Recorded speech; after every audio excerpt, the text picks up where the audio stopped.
Hello to everyone out there in the Hive world. My name is Rebecca Wicker, and I am a Lutheran pastor. I serve at St. Matthew's Lutheran Church in Charleston, South Carolina.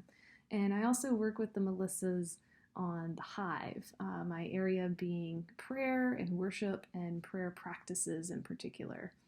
And so would like to come and introduce a study that we will be doing starting this fall on prayer.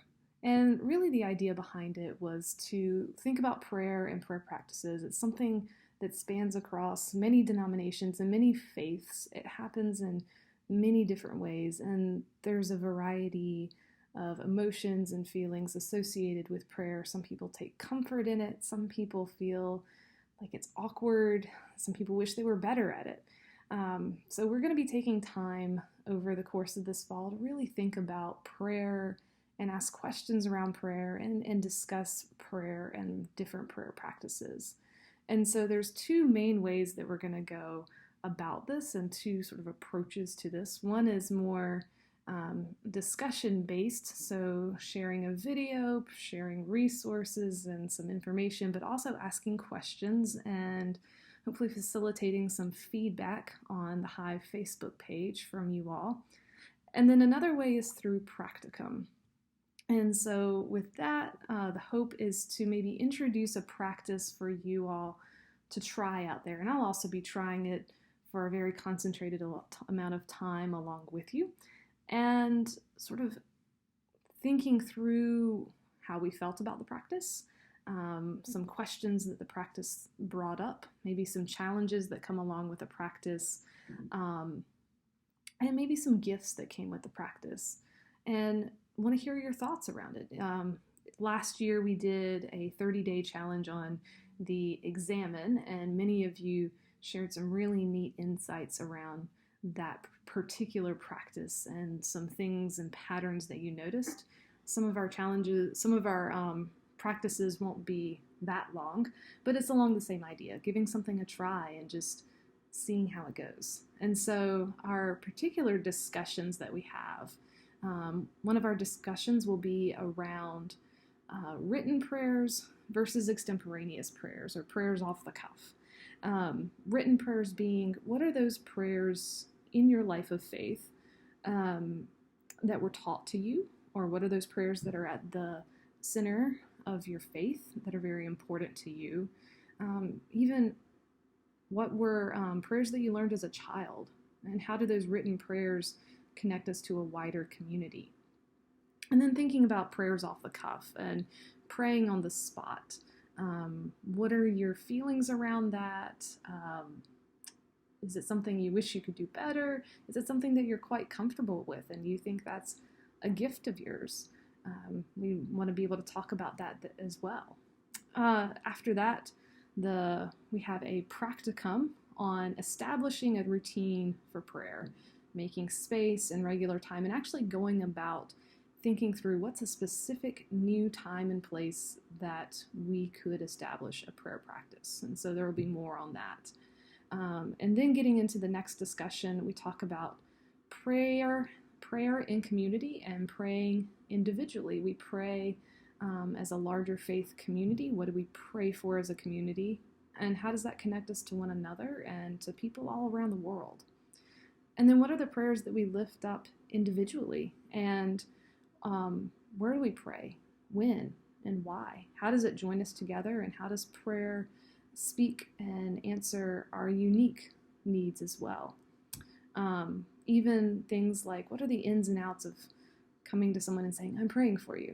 And what are the feelings that brings forward? So that's our second discussion, thinking about praying as a community and praying individually. Another practical to join with that communal prayer is looking at the idea of what are some concrete ways that we can show our prayers as a community, whether it's a prayer wall or notes that are written to people in our community.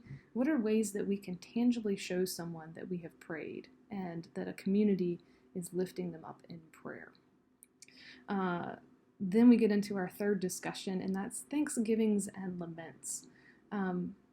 Believe it or not, in times that I've encountered people in pastoral care situations, sometimes there's even this hesitancy in prayer, as if to say, can I really say this to God? I'm angry. Can I even say this to God? Are there things that we feel we can't lift up in prayer?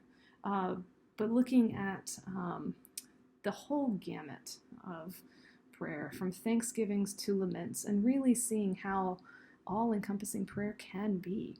And so we'll be thinking about that, and specifically from my faith tradition, looking at the Psalms as an example. They're a fantastic example of a sense that you can lift up anything to God in prayer, and it's all good and acceptable in that regard. So we'll think about that as well in our discussion. And then the Practicum, we'll loop back around and have a reprisal of the Examen. We talked about it last year, but introducing some new insights that come with the Examen and trying that yet again, and introducing that practice for those who have not yet had the chance to try it, and get some thoughts on that as well. And then another discussion will follow, thinking about prayer in regards to speaking and listening and discerning.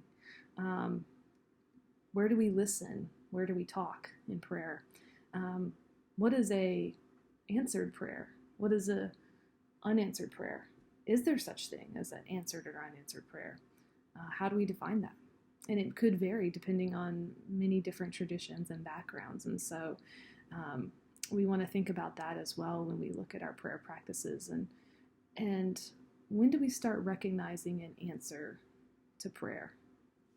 And so then we will go into our final practicum, and that is looking at prayer as a journey, specifically looking at the practice of using a prayer labyrinth. And so that is putting movement to prayer and seeing what kind of prayers come about, whether we are walking an actual traditional labyrinth, or whether we're maybe taking a walk about in our neighborhood and going on some kind of small journey and praying along with that journey and seeing how that has an impact on our prayer.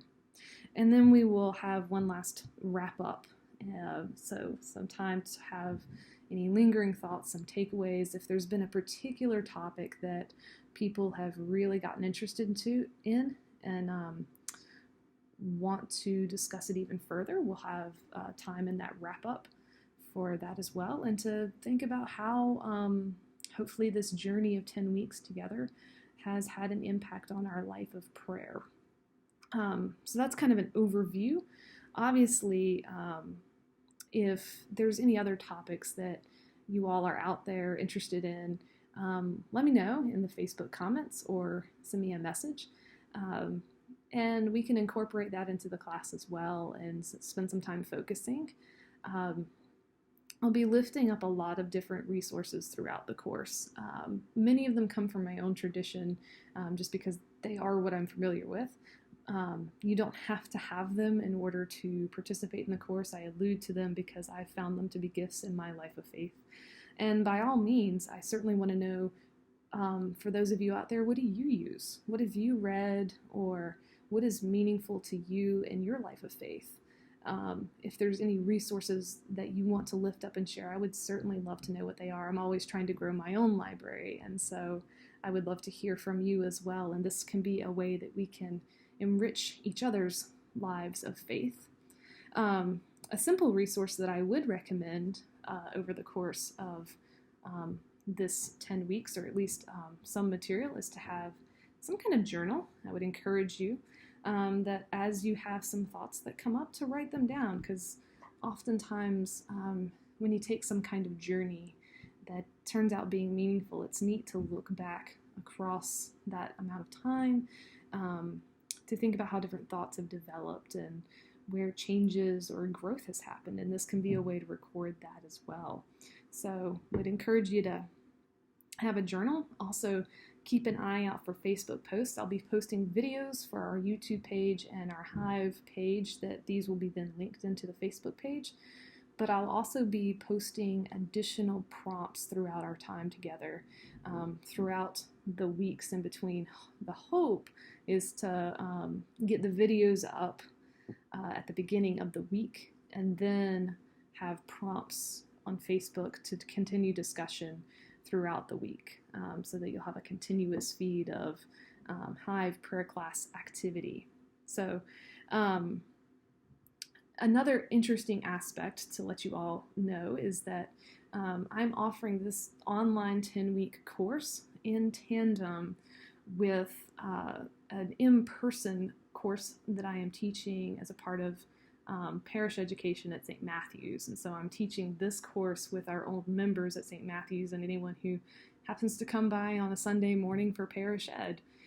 So I think it's going to be very interesting, because the online community of the Hive is different from the in-person community of St. Matthew's. And I think it'll be interesting to see how these two communities can potentially cross-pollinate. So there may be some sharing of some of the insights from the Hive to our in-person class. Obviously, I would ask permission before I share that.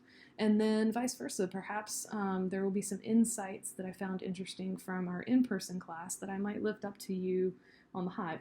Again, obviously with the permission of those who share them.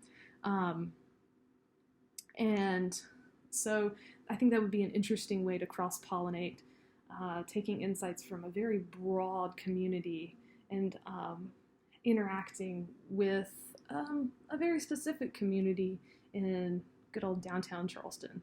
And so I look forward to seeing how that plays out as well. So again, I look forward to seeing how this journey goes. And if you have any questions or any thoughts or anything you want to know or anything you want to lift up, feel free to get in contact with me. And I look forward to taking this journey with each and every one of you. Take care. Bye.